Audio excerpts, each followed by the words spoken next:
vous pouvez tenter de trouver une explication logique et raisonnable à ce voyage que le prophète a fait et qui est relaté dans le livre de Dieu. Mais je tiens à vous dire avec sagesse que vous ne trouverez pas la solution avec ça.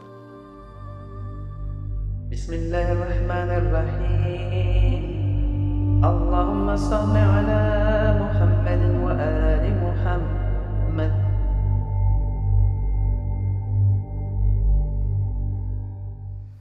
Je cherche refuge en Dieu contre Satan le lapidé, au nom de Dieu, Ar-Rahman le clément. La louange à Dieu, Seigneur des mondes.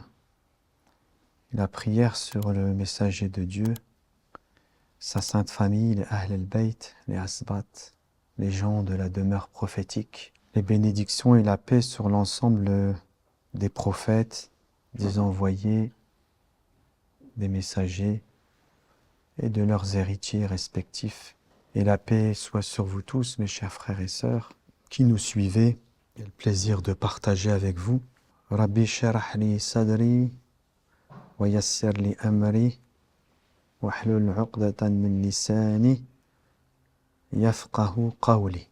Une prière que notre Sayyid avait l'habitude de faire lorsqu'il prenait la parole. Il y a un frère internaute qui m'a rappelé ça. Et je me suis dit, c'est bien quand on commence à parler de faire cette prière. En réalité, en définitive, c'est la prière de celui qui recherche l'inspiration. Les hommes qui recherchent l'inspiration, ils demandent à Dieu l'assistance. Comme vous le savez,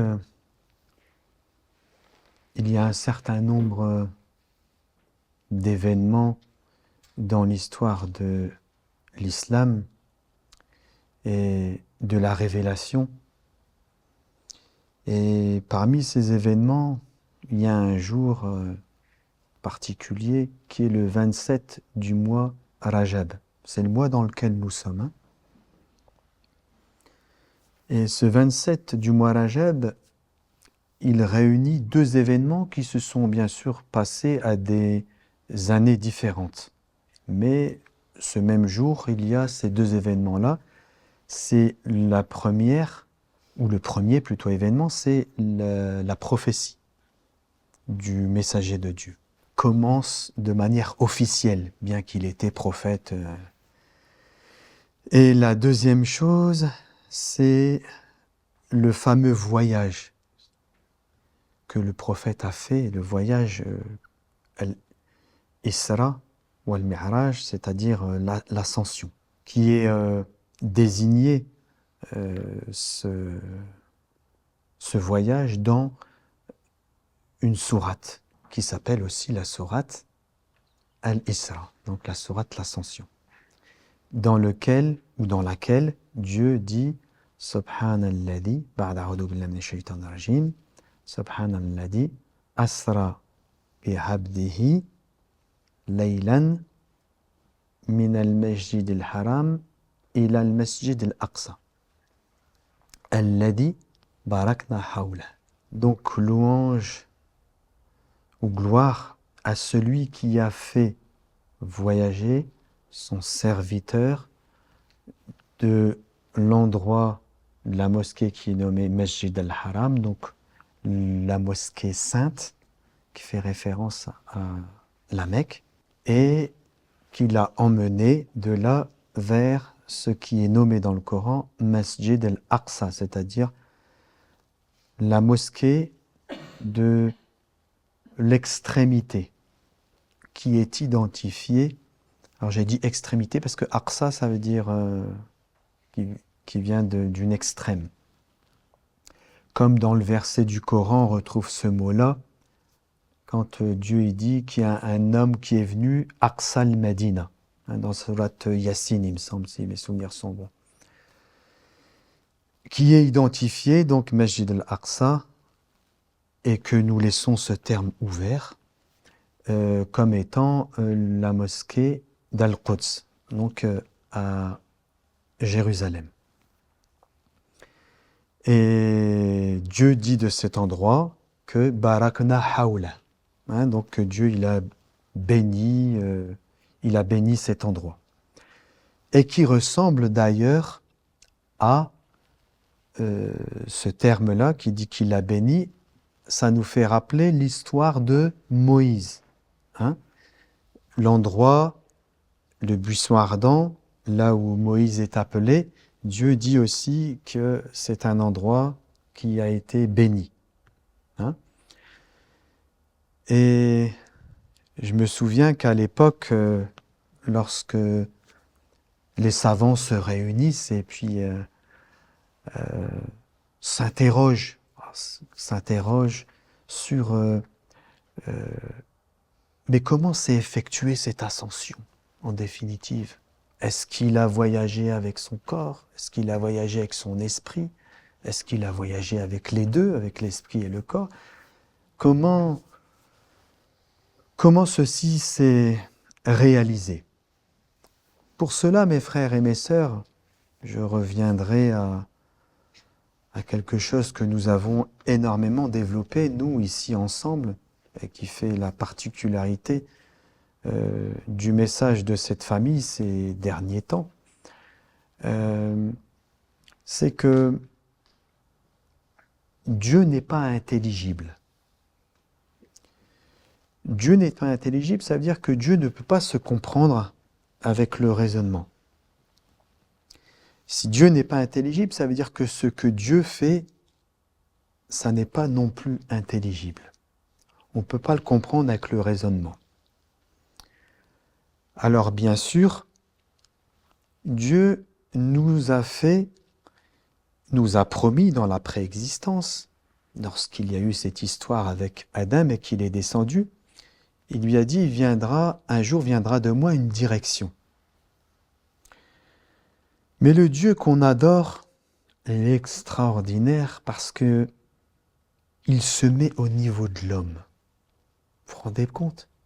Et quand je dis Dieu se met au niveau de l'homme, il a fait descendre sa parole, son rappel, et il est écrit dans un livre que nous connaissons et qui est écrit avec des lettres de la grammaire et dans une langue qui est la langue arabe. Tout ceci pour se mettre au niveau de l'homme qui est descendu à une condition plus basse. Donc Dieu s'est mis à son niveau pour lui faire le rappel, mais l'homme, lorsqu'il pense que c'est ainsi qu'il va s'élever vers Dieu, c'est-à-dire par le raisonnement que Dieu s'est mis à son niveau pour l'appeler, mais ils veulent l'appeler à la hauteur, à l'élévation, et pas qu'il reste cantonné au niveau auquel Dieu s'est mis pour nous faire le rappel. J'espère que ça va être clair. Hein? Mais que Dieu veut que nous allions au-delà de ce que les mots, la grammaire, la langue peut nous enseigner et dans le sens où elle nous interpelle. Donc le premier niveau, c'est le dhikr, rappel en tant que parole que Dieu fait descendre pour rappeler l'homme ce qu'il est. Et quand il lui rappelle ce qu'il est, il est en train de lui dire le niveau auquel tu es, c'est pas ça toi. Tu es plus haut, tu es plus élevé que ça. Et pour s'élever à ce niveau-là, eh bien, il faut que l'homme comprenne dans sa chair et dans son cœur, dans son fort intérieur, que la manière dont Dieu parle, c'est une manière subtile. Et c'est dans la subtilité du message qui descend du ciel, du message qui se révèle au cœur de l'homme, du message qui est descendu, le Coran, dans le cœur du messager de Dieu, que peut s'opérer cette alchimie de l'élévation de l'homme. Donc, qu'est-ce que je suis en train de vous dire? je suis en train de vous dire, j'avais commencé en disant que l'homme n'est pas, Dieu plutôt, n'est pas intelligible. Donc l'homme doit comprendre que pour aller vers Dieu, eh bien, il ne doit pas rester au niveau basique du raisonnement, mais il doit se détacher du raisonnement pour s'élever vers Dieu. Et en se détachant du raisonnement, il fait sortir de son cœur tout ce qui fait de lui une personnalité en dehors de la personnalité qui est celle que Dieu a fait de l'homme. C'est-à-dire que Dieu a créé l'homme pour être la composante ou la particule d'un tout, et pas pour être une particule en dehors du tout. Donc si nous sommes la particule qui comprend et qui est dans le tout, eh bien, c'est ensemble que nous formulons la parole de Dieu et le tawhid, et pas en dehors. Mais tant que nous restons au niveau de la personnalité et du raisonnement, on ne peut pas formuler le tawhid, c'est pas possible. C'est pas chacun il formule le tawhid, chacun c'est ensemble que nous formons le tawhid. Alors vous allez me dire, ouais, mais c'est quoi le lien avec je vais y arriver. Donc en partant de ce principe-là, mes frères et mes sœurs, nous comprenons que Dieu, c'est le Dieu qui se révèle à l'homme. Le Dieu que nous adorons, c'est le Dieu qui se révèle à l'homme. C'est pas le Dieu de notre raisonnement. Et le Dieu qui se révèle à l'homme, il enseigne à l'homme ainsi. Ça veut dire que lorsque Dieu nous parle dans son livre et qu'il nous raconte des histoires, dans le sens positif, je dis nous raconte des histoires, c'est-à-dire les histoires de Moïse, l'histoire des prophètes, etc. Lorsqu'il nous raconte ces histoires, mes frères et mes sœurs, nous avons deux solutions. Soit nous les comprenons de manière basique avec le raisonnement, et dans ce cas-là, ces histoires sont des histoires, c'est-à-dire une histoire du passé. Soit je les comprends à la lumière de la révélation et de l'inspiration, du ressenti et de tout ce qui nous rapproche de lui à travers l'amour que nous manifestons pour la révélation. C'est là que l'alchimie se passe. Et ces histoires deviennent mon histoire. Mon histoire qui est une histoire qui est en dehors du temps. Donc, si nous voulons apprécier les histoires du Coran et la révélation, nous n'avons pas d'autre solution que celle d'être inspirés par Dieu. À partir de ce principe-là, ou de ce préambule, alors on peut tenter, à la lumière de ce que Dieu révèle, eh bien, d'avancer sur cette équation qui est celle de cette ascension. Est-ce que le messager de Dieu a fait cette ascension avec son corps ou est-ce qu'il l'a fait avec son esprit? Ou est-ce qu'il l'a fait avec deux? Alors il y a deux écoles, il y en a ils vont dire qu'il l'a fait avec son corps. Il y en a ils vont dire maintenant il l'a fait avec son esprit. Il y en a ils vont dire maintenant c'est une combinaison des deux. Mais si nous ne prenons pas le facteur là, c'est-à-dire ce facteur que nous devons éliminer le raisonnement pour pouvoir apprécier cette histoire que Dieu nous raconte dans le livre, eh bien nous ne pouvons pas comprendre. C'est pas possible parce que c'est pas raisonnable ce qui s'est passé. Le messager de Dieu a fait un voyage, quelle que soit la manière dont il l'a fait, c'est un voyage qui s'est effectué et qui ne suit pas les lois du raisonnement classique. Donc s'il ne suit pas les lois du raisonnement classique et que moi je raisonne avec les lois du raisonnement classique, eh ben je ne peux pas comprendre comment cela s'est fait.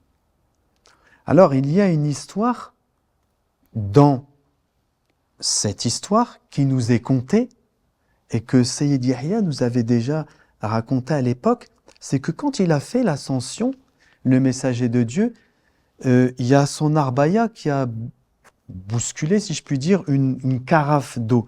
Et que cette carafe, elle s'est penchée pour tomber, et que lui, il a vécu ce qu'il a vécu auprès de son Seigneur, hein, parce que vous savez que c'était je vais en parler juste après, mais le messager de Dieu s'est rapproché au plus près du plus près. Il n'y a personne qui est allé à ce niveau où le messager de Dieu est allé. Et vous allez voir, c'est beau parce que je vais rajouter quelque chose pour vous conforter, qu'on a déjà dit, hein, mais pour vous conforter dans cette vision-là.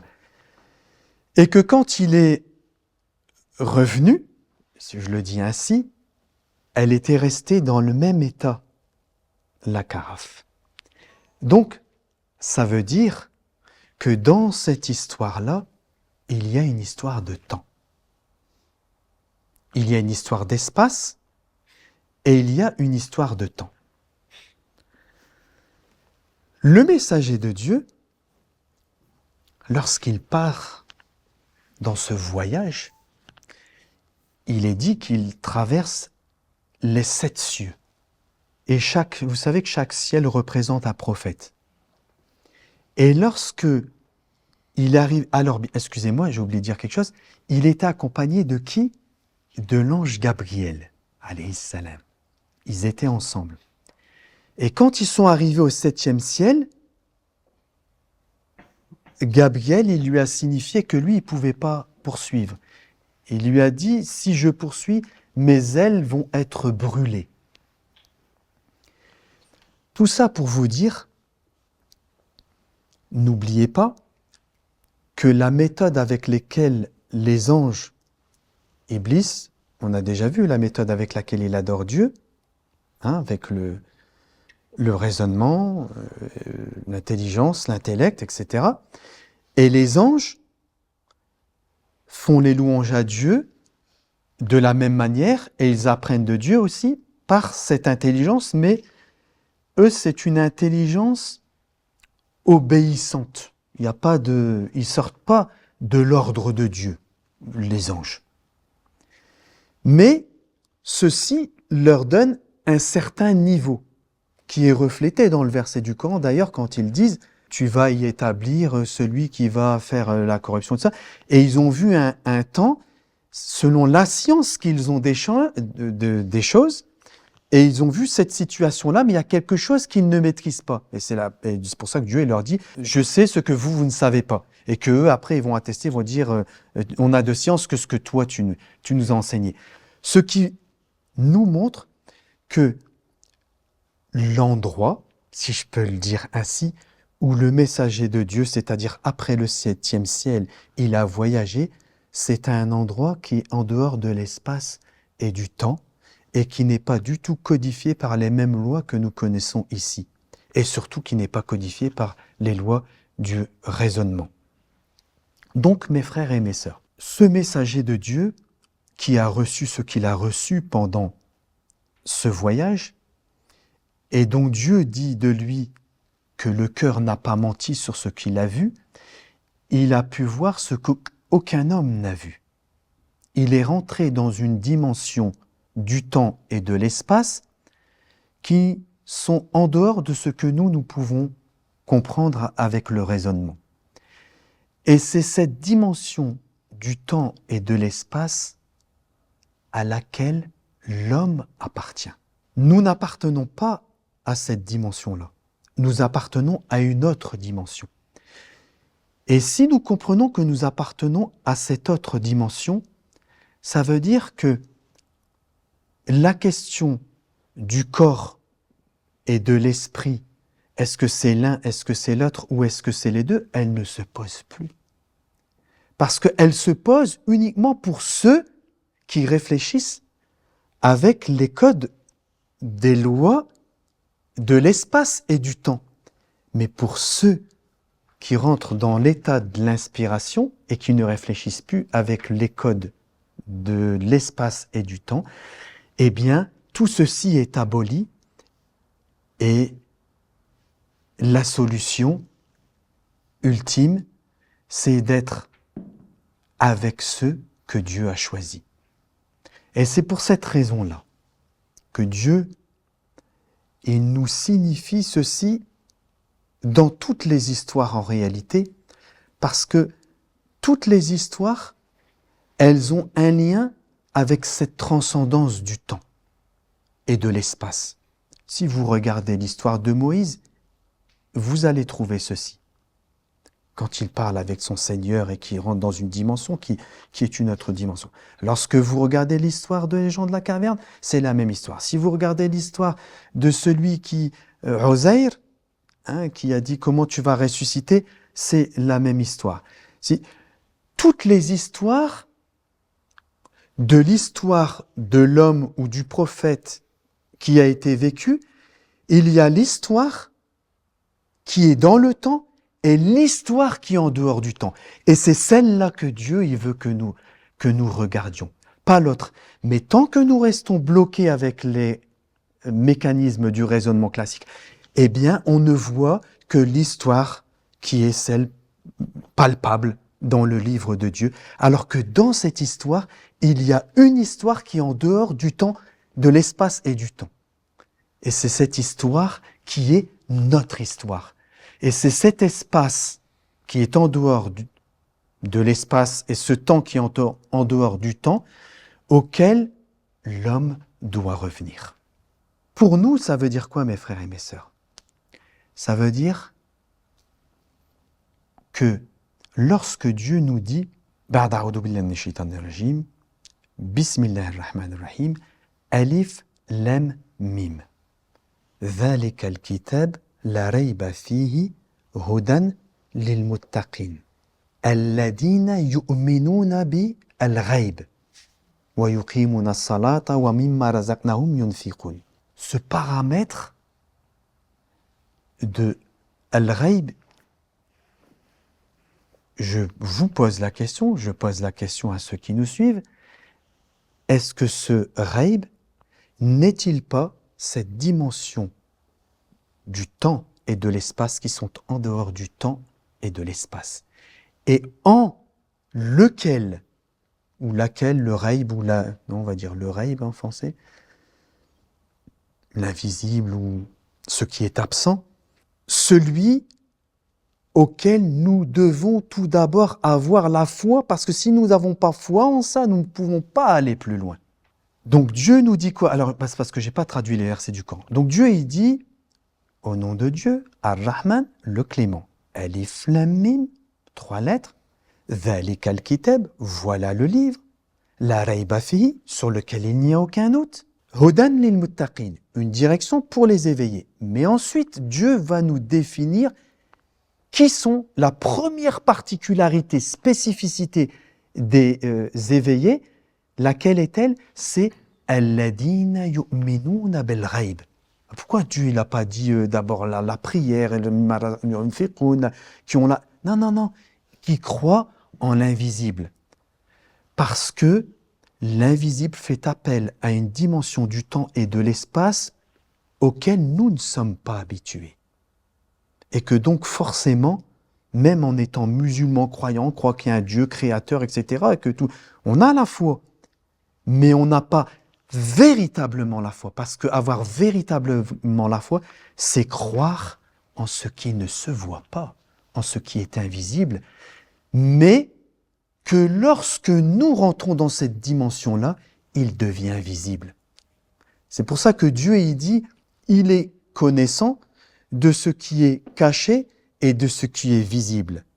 Et pour nous, ce qui est caché aujourd'hui, ce qui est ghaib aujourd'hui, demain il devient alam shahada, de l'attestation. Nous attestons, et c'est ça attester du Dieu unique, nous attestons du monde dans lequel Dieu nous a créés. Est-ce que c'est ça le monde vers lequel nous devons retourner? Est-ce que c'est ça lorsque Dieu il nous dit « Ya ayyuhatun nafsul mutma'inna irji'i ila rabbiki radiyatan mardiya fadkhuli fi ibadi wadkhuli jannati » Est-ce que c'est ça lorsque Dieu nous dit « Ô âme pacifiée, retourne agréante et agréée vers ton Seigneur et entre parmi mes serviteurs et entre dans mon paradis » Et je rajoute une chose pour terminer. Est-ce que c'est pas ça que nous enseigne l'histoire de la caverne, en particulier l'histoire de Dhul Qarnayn et en particulier l'histoire du troisième peuple de Dhul Qarnayn, parce que Dieu, il dit Min dunihima.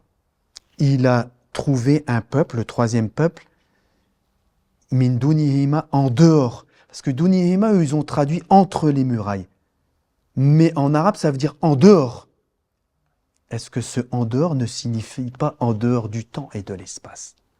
Ça, c'est une question qu'on pourra peut-être, Inch'Allah, avec la grâce de Dieu et puis nos tadabbour ensemble avec la famille, et puis avec Cheikh Abdelkrim, avec Sidi Mohamed Fouzi, avec notre frère en Syrie, etc.